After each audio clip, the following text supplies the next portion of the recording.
Okay, and we're back. It's good to see everybody again. So we heard your questions, we heard your comments, and our goal is to bring back the team to kind of recap what it is we talked about last month and simultaneously answer your questions that you've raised. So again, this is in response to inventory management in consumer products. And I'm proud to be joined today by my good friends John Cosgrove from Atlantic Holding Systems, Eli Parekh from Arvest, and we have a newcomer from Encompass Digital, John Burke. Guys, say hello, introduce yourselves. I'm John Cosgrove. I'm the president of Atlantic Handling Systems. We're a 20-year-old systems integrator here in the Northeast in New Jersey. And I've been in the industry for 45 years. Hey everyone, Nilay Parikh here. I'm the founder and CEO at Arvest.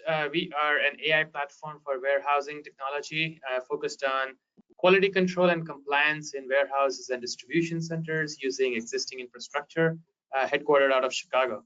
Great to be here. Afternoon, everybody. I'm John Burke. I'm CEO of Encompass Digital. We're an ERP and WMS systems integrator and provider. So we work with SACs in terms of supporting the core accounting and then the business processes right across the enterprise. So hopefully we'll have some good insights for you. Lovely to meet everybody.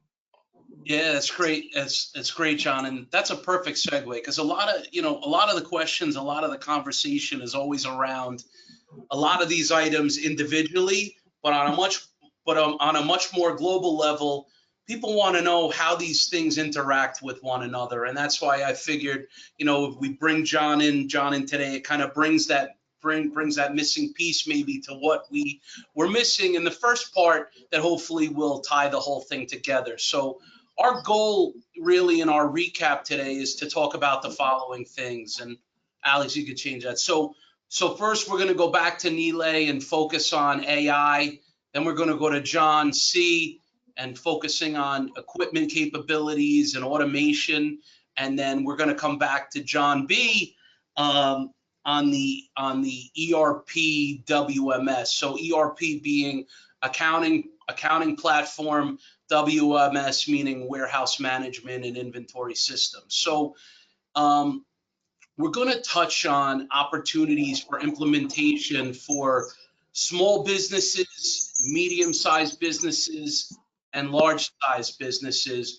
And for purposes of clarification, a small business we consider to be less than 10 million in top-line revenue, medium-sized businesses between 10 to 100 million in top-line revenue, and a large business being greater than 100 million in top-line revenue. So I go to you first, Nilay.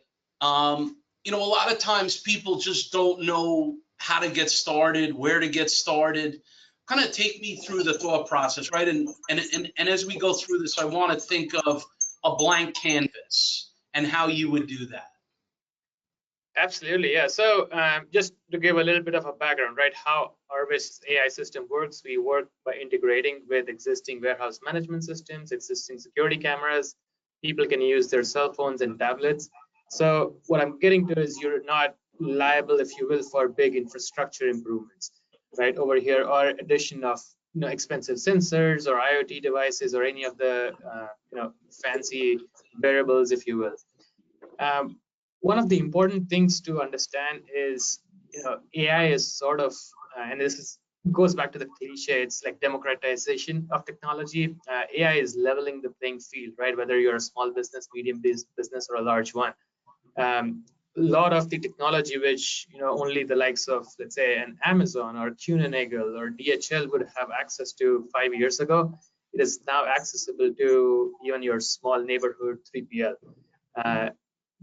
Basic requirements, right, like having internet, which obviously is available, having some kind of visual inputs, having the ability to use an ERP or a WMS system is there. Yes, we can't go below that. However, if you have certain infrastructure components in place, it becomes easy to get started, right? compared to, let's say, an SAP implementation 10 years ago, right? That would be like a big headache. You would only think that Fortune 500 companies could undertake such an implementation. AI implementation does not have to be at that scale, right? It does not cost millions of dollars. It costs a few $1,000s to get started.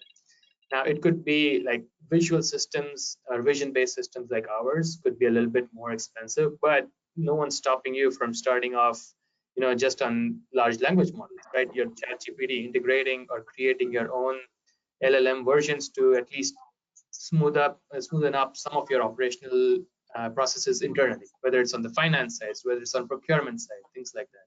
So, Nilay, let me ask you a question, because I think a lot of times, I think people hear the term AI and it sounds like a scary thing, and everybody's doing it, everybody's getting into it. With something so new, how do you protect yourself? How do you do your own due diligence as to who you find as a provider?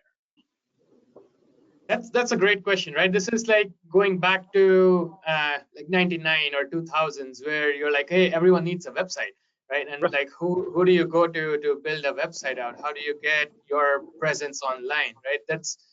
It can be overwhelming in terms of just typing AI on Google and hoping for the best, because there's a lot of resources, most of which are incorrect, right? Including Google's results through Gemini are incorrect in a lot of cases. So it is a hard task, and there are webinars like this, right? Identifying resources in your community, in your peer group, who might be already maybe a step ahead. If you're a small business, ask someone who's running a medium business if they have already implemented or undertaken such implementations. Take their suggestions, right? People are willing to share knowledge, especially right now, because everyone, like you said, is sort of running in the dark, especially with implementing newer tech. Awesome. So if you were speaking to someone and they say, look, I have a warehouse, I have a business, I know it ultimately is based on customer needs and demands, but if you were getting somebody as to how they might prioritize importance, or where they want to dip that toe, that puddle they want to dip that first toe in, what do you normally recommend? Is there kind of a playbook, or is it a feel kind of thing? How do you operate? Yeah, so it's like the answer I'm going to give is might sound like chicken and egg situation, right? On one hand, you don't want to implement technology just for the sake of it, and the second hand, you would not know all the use cases till you start, dipping your toe into, right? So what we usually recommend customers is, start off with something like a pilot, right? Do not go for, let's say, if you have 4 facilities. Let's not try for an AI implementation across 4 facilities. We'll do quality, procurement, finance, everything with AI. Instead, pick one area which may be your top 3 priorities for the year that you want to digitize on, right? Pick 1 or 2 areas, find a solution which works for it, try it out in a small subsection of that interesting area, right? What we have noticed in like 100% of the cases that we have gone in and installed is, once we start deploying our solution, and the workers and the warehouse operators and people on the floor start looking at the solutions, new ideas start coming along. And most of the time, the discussions 1 month into our pilot is, hey, can this system also do that, right? And they are the ones coming up with the problems they have on the field. A lot of times, the buyers in warehousing, manufacturing, supply chain are very different from the actual users, right? And unfortunately or fortunately, they don't really interact with each other a lot, right? So yes, the management wants to implement AI, great, but start off small, get the people who are going to be using it on a daily basis involved, and then the solutions and the problems are going to come out from there, right? And then you can expand to like other areas. So you mentioned just 3 things. You mentioned quality, finance, and procurement. Mm-hmm. Could you give just an example of maybe what each one would look like? Absolutely, yeah. So in case of quality control, right, that's something that we do right now, where if you are unloading goods from a truck, you can snap a picture with your cell phone or tablet, and our system can give you analytics around, hey, the WMS says 20 boxes were supposed to arrive on this pallet, 18 have arrived. Before you sign your bill of lading, do a quick check. Or the products which are being unloaded, were there any damages during transportation? Did the correct brands come in? Can we automate the input into your WMS so someone doesn't have to walk around with the manifest, check, then go to a computer? Instead, with a picture, you can automate the input over there, right? So you're reducing your receiving time per pallet from, let's say, 5 minutes to 15 seconds. That's just one example of how lightweight AI can help speed up your operations.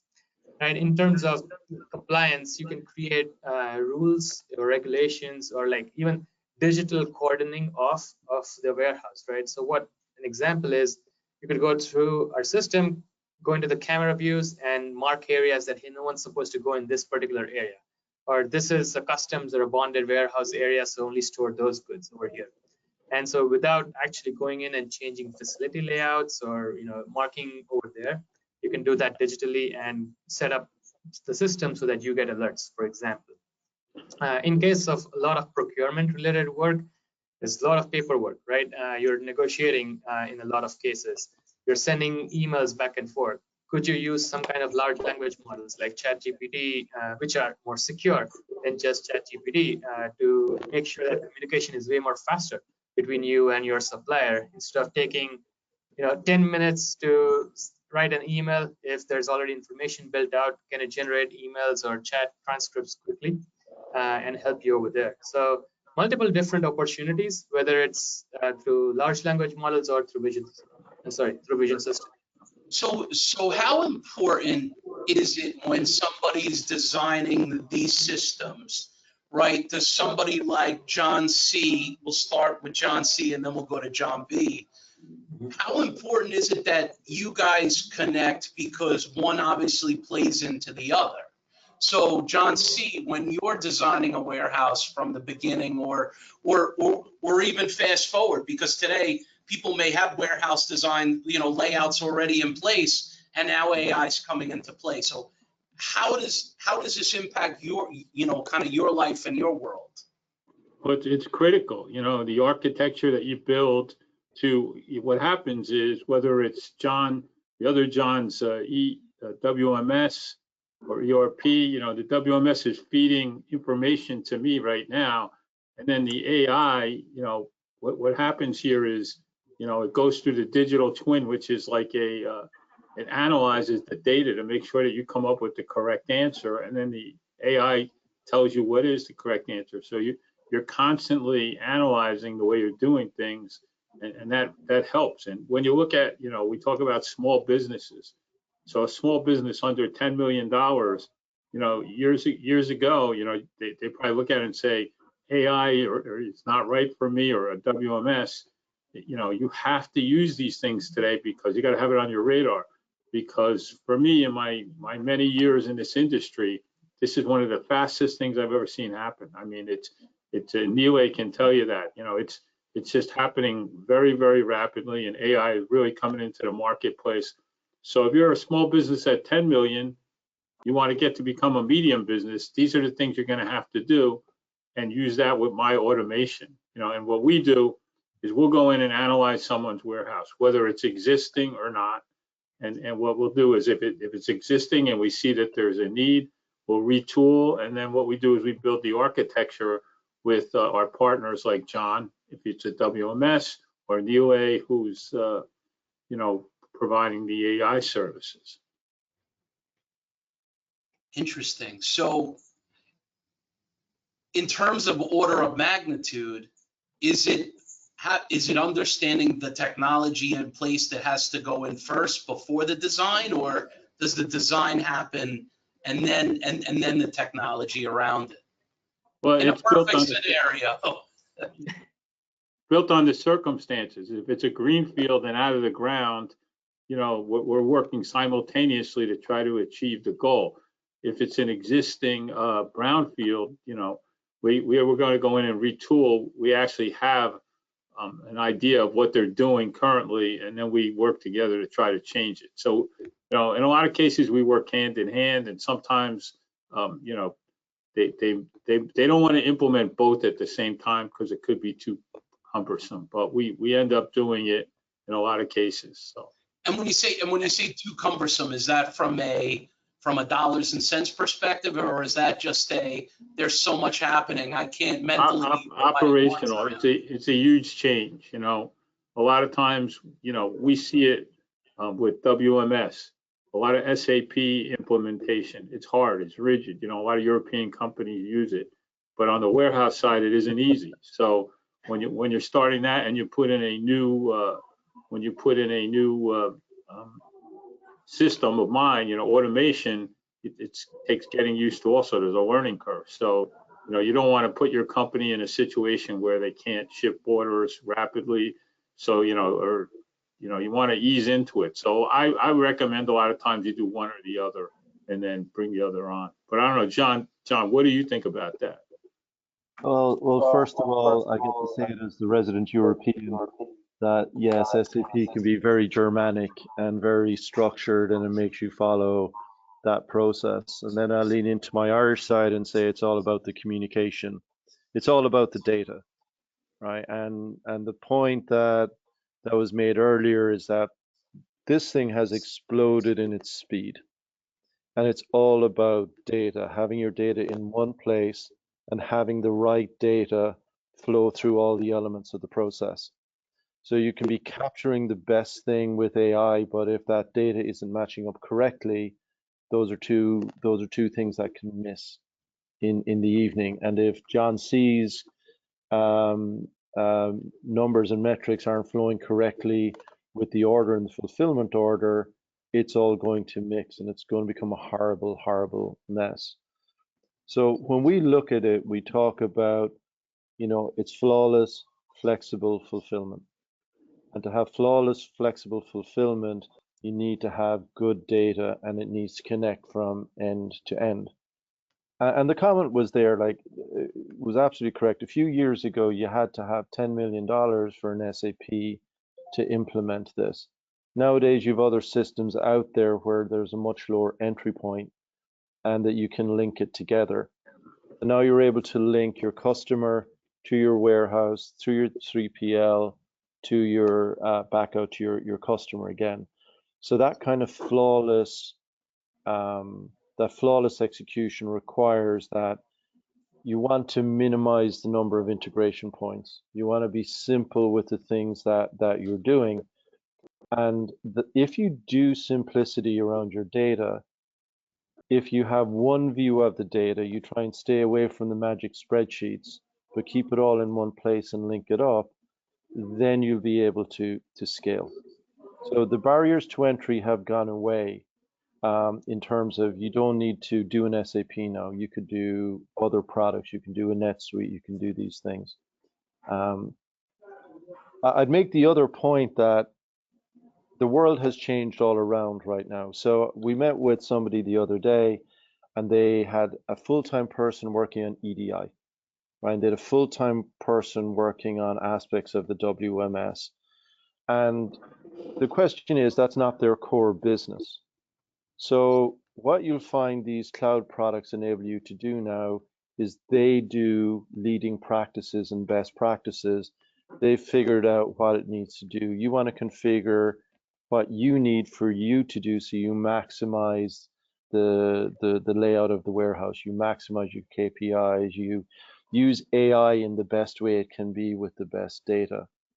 So it's small company can compete with the bigger companies and with the large companies as long as they're smart around data. And I think there is the fear factor you can deal with is that if you know your data and you know your processes, you can throw punches just as well as the big boys. Right. And I think that whole concept around scalability is so important, right? Because people say, look, I'm going to invest my time, my energy, my resources today.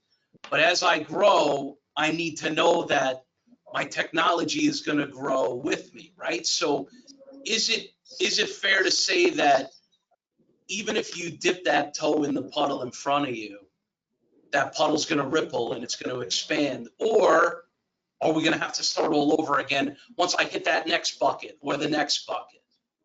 No, and you should build for scalability and you build for growth. And the beauty about the three things we're talking about is the barriers to entry are much lower now.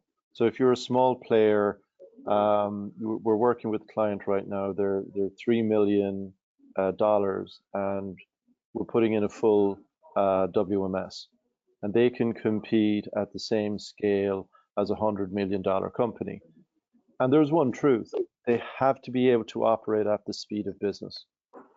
So when How you're does that happen, John? Just going back to that comment you said before, they could be a $3 million company that operates like a $100 million. How does that happen?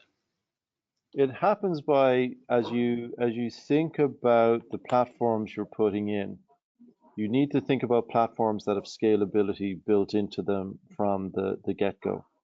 And you need to look at something that has tiers and layers in the model. So you're using it based on the number of transactions, or the pricing is linked to the volume of your sales or something like that. So if you have an SAP, you need $100 million. If you have a NetSuite, it'll be sized around the particular size of company that you have. As you scale up, you use their cloud infrastructure, it'll automatically expand to grow with what you need. So it's not required for you to do additional CapEx for extra servers or extra people or anything else. So if we were to turn around to everyone and say we're opening a new warehouse now in Alaska, that shouldn't be a function of having to reinstall. The underlying software should be able to flex and deal with it. And that's what the cloud gives you. That's what a lot of the AI and the other systems we're talking about give you, is that they're naturally built to scale. Would that be fair, gentlemen? Yeah, and Josh, Absolutely, on the automation side, what happens is you don't have to attack the whole system. You know, you could pick out whether it's shipping, receiving, picking, whatever you feel is that you want to attack at that point, and do it, and then make it scalable so that it's affordable for your company, and go from there. And you may not want to change your whole dynamic all at once, but you can build to that. There's no reason why you can't do that. Yeah, now, and going back to John B's point over here around scalability, which makes it possible for smaller companies. So think about it, right? Like one of the biggest advantage big companies, let's say $100 million company with 10 warehouses, has that it has its common administration, right? Like, so the finance, procurement, all these functions are done from a single central place, and so that saves them overhead when they expand to other locations. And using the similar analogy over there around artificial intelligence, these resources that we are spending on building this technology out is shared across a lot of our small customers, right? So the $5 million, $10 million customer is going to get similar level of service which $1 billion customer is going to get. They have access to same AWS servers, same Azure servers, right? So it makes it way more palatable, if you will. Awesome. I think the old, just to build on that, I think the old model was you had to build all these things yourself, right? You don't have to do that anymore. You literally go up and pick out the services that you want from the cloud, and that's how you scale up. And that's also how you limit your investment so you can scale it appropriately. So we're really just eliminating misconceptions, right? I mean, that certainly sounds like, when I think about the conversations I have with my clients, it's a tremendous, whether it's a dollar investment, whether it's a time investment, and that's not the reality that it is today. Yeah, it's changed significantly, and I think there's been an evolution in how the market runs.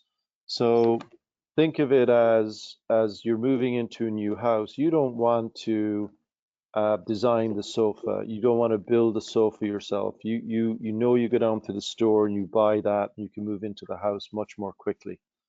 And I think it's this same thing that we're going to go to the store and buy what we need. We're not going to craft everything out separately.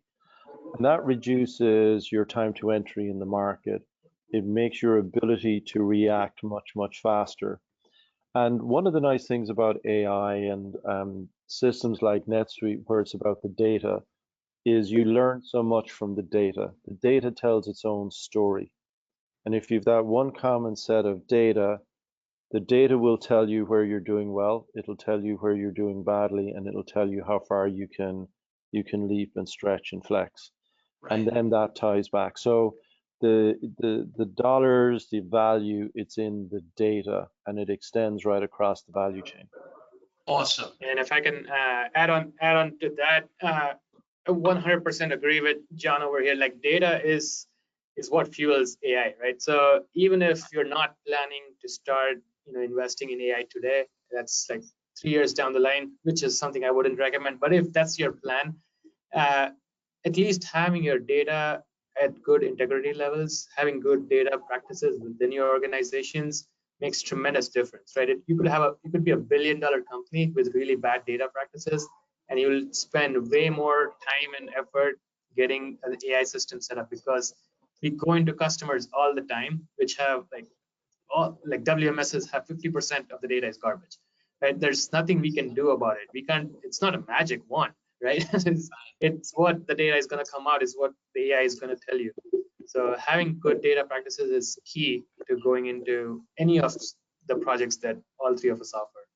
Awesome. So I want to do a little bit of like a rapid fire here. So we've all worked with hundreds of clients, maybe thousands in some cases. I'm going to say small, medium, large. You tell me what your main focus is from your respective kind of business segment. So John C., for a small business, what's your main focus? Our main focus is we go in, analyze what they're currently doing, and sometimes just some small tweaks can help them to increase their productivity, which is what it's all about. With the labor shortage and the increase in the minimum wage, people, and especially for smaller businesses, because they just can't seem to find the people to keep it going. So, automation is an answer, but they have to weigh it, and we have to give them an ROI. Yeah, On a medium business, the goal is to get somewhere between that 10 million or over 100 million to become a large business. And the only way to do that is to ship more, and if we all know from the giant distribution companies that are out there now, people are not going to go back to where, we'll ship it to you in 3 weeks. They want it in 24 hours. So in order to be competitive, you have to, you have to begin to take a look at your systems and analyze them and improve them. If you don't improve them, Josh, you and I, we've been saying this for years. You're going to change or die. We've seen a few clients over the years that we went in and told them you have to change, and they didn't, and they died. So. Yes, they did. And what about a large? Just what would you do? A large, a lot of that depends on, they work with budgets and things like that. And so, they'll come to you oftentimes and say, look, we want to improve on this process. You come back and tell them, this is what you should do. And I would definitely take a look at all the large companies have WMS already, or they've looked into them or try to improve the one they have. But, a lot of them don't have AI, or, a company like Neely's.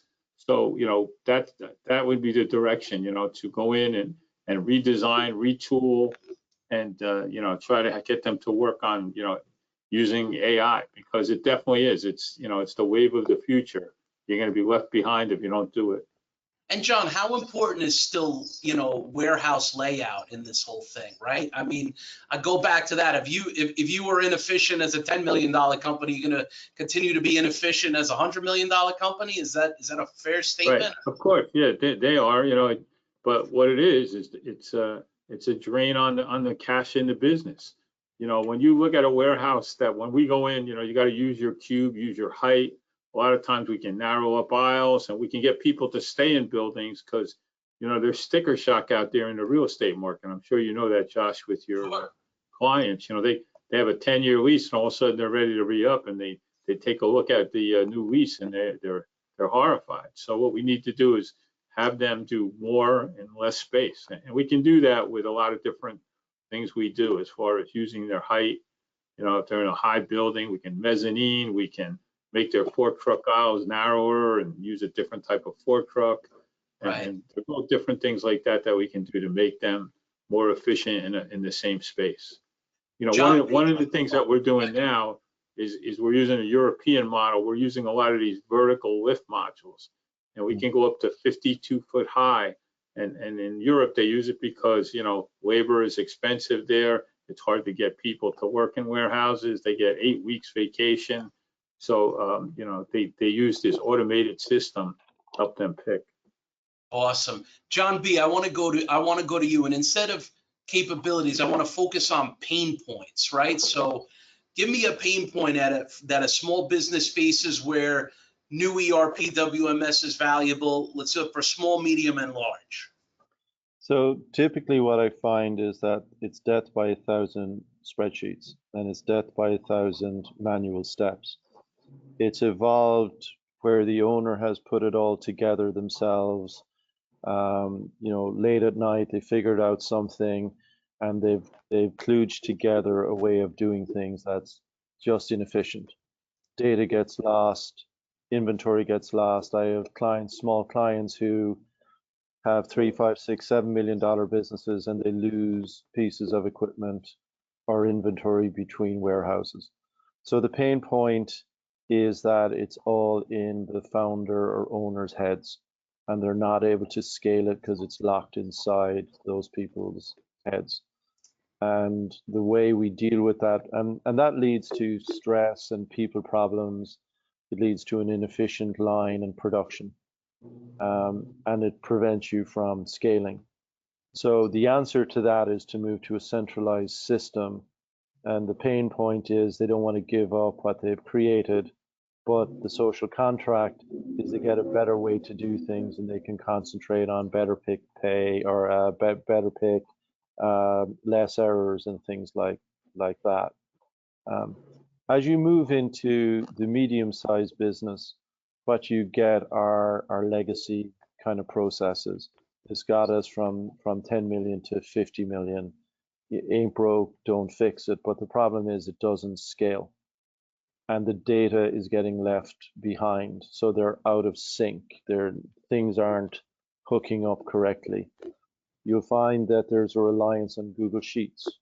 You'll find that things aren't implemented correctly, or they've done workarounds because they don't want to spend hundreds of thousands of dollars on certain systems. So the pain point again is that they can't expand, that they will walk away from an investment because, to John's point, talent is a big deal. And if you can't get talent, and if you can't give them the data, then you can't scale. So it leads to an issue where they're constrained in their growth by not having data and a common system. So again, the goal is come to a common system, one set of data, one set of processes, scale the processes, scale the common learn processes, not the things they've reinvented themselves over the years. And as you get to large business, and I think it's common across all three, is insight. You have to be, the pain point is they're not able to move at the speed of business because data is stuck in islands. And when data is stuck in islands, you have to build bridges. And those bridges don't connect, and the off-ramps and on-ramps aren't there. So if you want to grow past the 100 million and you want to keep up, you have to keep your data highways clean. You have to keep them connected. And again, the same issue is put the thought into the data, and then everything else will follow. If it's measurable, if it's improvable, you take a constant approach of rely on your data, but make sure your data is clean. Then you'll deal with the pain points and give yourself a roadmap for growth. Yeah, that's really good. Nilay, any thoughts from your side? I know you kind of touched on them before. Yeah, no, I agree with both of their points that were just made, you know, just from a small, medium, large perspective, right? Like when you're at small scale, you want one person to do 3 people's job. When you're like medium scale, you're trying to improve operational efficiency, throughput, productivity to get to that next stage. And once you get to that large stage, you are like optimizing a lot of things that you did when you were small and medium, right? So that's how usually the workflow goes, whether it's WMS automation or AI. Oh, this is great. So and again, I go back to the whole thing I said before. It's eliminating misconceptions, right? About technology, whether that's AI, whether that's automation, whether that's ERP and WMS. And I think we see the power of when everything is integrated together, the operational efficiencies, and more importantly, I think the profitability that's available to everybody. So, look,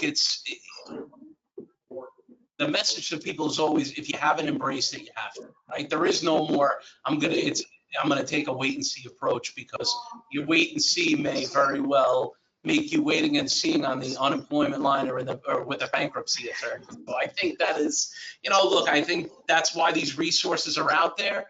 I know as a firm we embrace them, and the client base does as well. So that was great. That was great. I appreciate it. Alex, let's just kind of wrap it up. We'll kind of wrap up the recap here.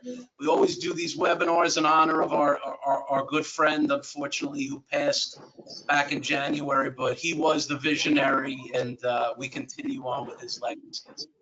Andy, we miss you, brother. Yep.